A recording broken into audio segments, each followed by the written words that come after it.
తన మామ ఒంగోలు ఎమ్మెల్యే మాజీ మంత్రి వైఎస్ఆర్సీపీ ఒంగోలు అసెంబ్లీ అభ్యర్థి బాలినేని శ్రీనివాసరెడ్డిని అఖండ మెజార్టీతో గెలిపించి ఒంగోలు అభివృద్ధికి సహకరించాలని బాలినేని ప్రణీత్ రెడ్డి సతీమణి శ్రీకావ్య ఓటర్లకు విజ్ఞప్తి చేశారు.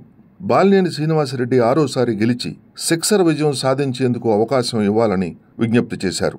ఎన్నికల ప్రచారంలో భాగంగా నగరంలోని 25వ డివిజన్లో శ్రీకావ్య పర్యటించారు. ఇంటింటి తిరిగి అభివృద్ధి సంక్షేమంపై కరపత్రాలు అందజేశారు. 25వ డివిజన్లో బాలినేని సహకారంతో ఎన్నో అభివృద్ధి పనులు జరిగాయని, ఇంకా అభివృద్ధి జరగాలంటే బాలినేని శ్రీనివాసరెడ్డిని మళ్లీ ఎమ్మెల్యేగా గెలిపించాలని కోరారు. 13వ తేదీన జరిగే సార్వత్రిక ఎన్నికల్లో ఎమ్మెల్యేగా బాలినేని శ్రీనివాసరెడ్డిని, ఎంపీగా చెవిరెడ్డి భాస్కర్ రెడ్డిని గెలిపించేందుకు ఫ్యాన్ గుర్తుకు ఓటు వేయాలని విజ్ఞప్తి చేశారు. కార్యక్రమంలో వడా chairperson Singaraju Meenakumari, deputy mayor Vemuri Suryanarayana, Dasan Narayanarao, party division అధ్యక్షుడు పట్నం మధుసూదన్ రావు, పి సుజాత, షేక్ తుల్లి, శివ, తిరుపతి, గంటా రామానాయుడు, త్రిపురం, టి మల్లికార్జున తదితరులు పాల్గొన్నారు.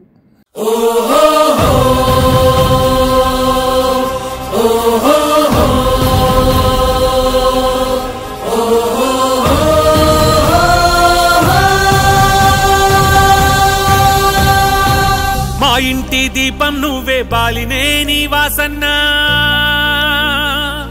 మా కంటి వెలుగువు నువ్వే బాలినేని వాసన్న.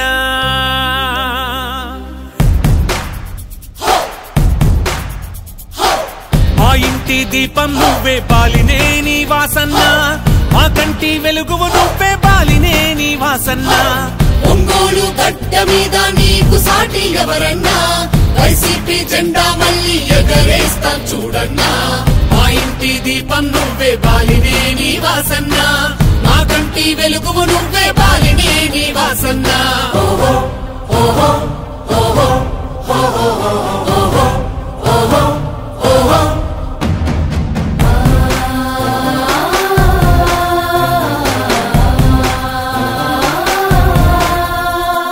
కమ్యూనిటీ భవనాలే మాకై నిర్మించి షాదీ ఖానాలెన్నో కట్టించను వాసన్న. మంచినీటి సమస్యలు తీర్చిన వాసన్న, మంచితనంలో నిన్ను మించిన మునగాడెవరన్నా. 25,000 ఇళ్ల పట్టాలను అందించి లబ్ధిదారులందరి మనసును గెలిచాడు వాసన్న. పోతురాజు కాలువను నిర్మించిన నీ ఘనత, పాత తరం కొత్త తరం మరువదు నిన్ను వాసన్న. నిరుపేదల మనసుల్లో నిలిచావు వాసన్న. నిరంతరం నీ వెంటే మేముంటాము వాసన్న. మా ఇంటి దీపం నువ్వే బాలినేని వాసన్న, మా కంటి వెలుగువు నువ్వే బాలినేని వాసన్న.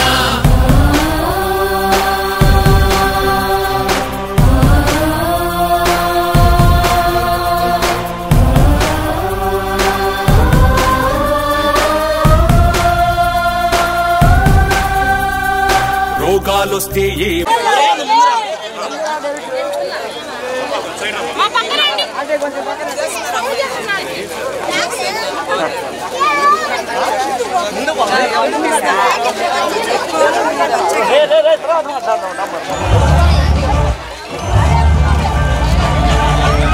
అందరికీ నమస్కారం. ఈరోజు డివిజన్ 18లో ప్రచారం చేస్తూ ఉన్నాం.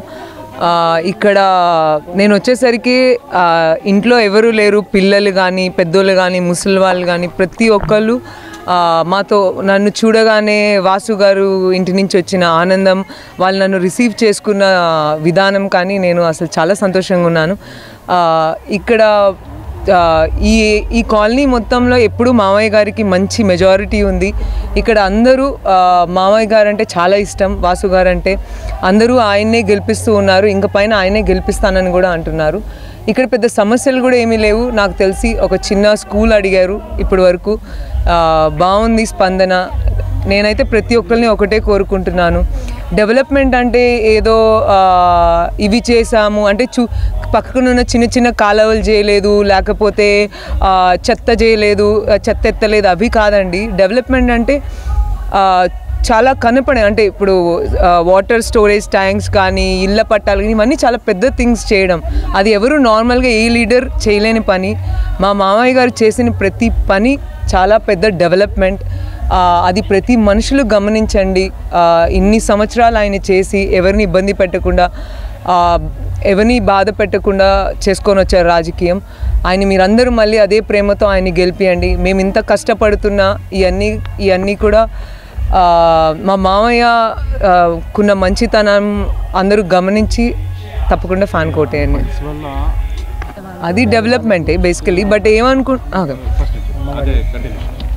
ఓకే, డెవలప్మెంట్ అంటే ఈరోజు జగన్ ఇచ్చే ప్రతి స్కీమ్, అమ్మఒడి, రైతు రుణమాఫీ కానీ లేకపోతే జేవీడీలు కానీ ప్రతిదీ ఒక డెవలప్మెంటే అండి. పోవర్టీ ఎక్కడా లేదు. ఇప్పుడు ప్రతి పిల్లలు చదువుకుంటున్నారు, ప్రతి ఒక్కరు బాగున్నారు. ఆయన చెప్పిన ప్రతి పథకం 2019లో ఏదైతే ఆయన చెప్పారో ప్రతి పథకం ఆయన ఈరోజు చేసి నిరూపించాడు. సో ఇప్పుడు మళ్ళీ ఇచ్చిన ప్రతి దాంట్లో కూడా ఆయన ఇచ్చిన ప్రతి స్కీమ్ కానీ అది నిజం, అది ఆల్రెడీ జరుగున్న దాన్నే అది రేపు పొద్దున్న ఫ్యూచర్లో కూడా చేయబోతున్నారు. అసలు అన్నిటికన్నా పెద్ద థింగ్, ప్రతి డిస్ట్రిక్ట్ హెడ్ క్వార్టర్స్కి 2000 crores ఇస్తున్నారంటే ఒక డిస్ట్రిక్ట్ హెడ్ క్వార్టర్స్ ఎంత డెవలప్ అవుతుందో మీరే చూడండి. ఈరోజు ఒంగోలులో ప్రతి దగ్గర అడిగితే డ్రైనేజెస్ ప్రాబ్లమ్ అంటున్నారు, రోడ్ ప్రాబ్లమ్స్ అంటున్నారు. బట్ నెక్స్ట్ ఫ్యూచర్ 5 yearsలో మేము ఈ గవర్నమెంట్లో ఉంటే తప్పకుండా నెక్స్ట్ 5 yearsలో రోడ్స్ కానీ డ్రైనేజెస్ కానీ ఏ ప్రాబ్లం లేకుండా ఒంగోలుని ఒక మంచి సిటీ కింద డెవలప్ చేద్దామని మేము అనుకుంటున్నాం.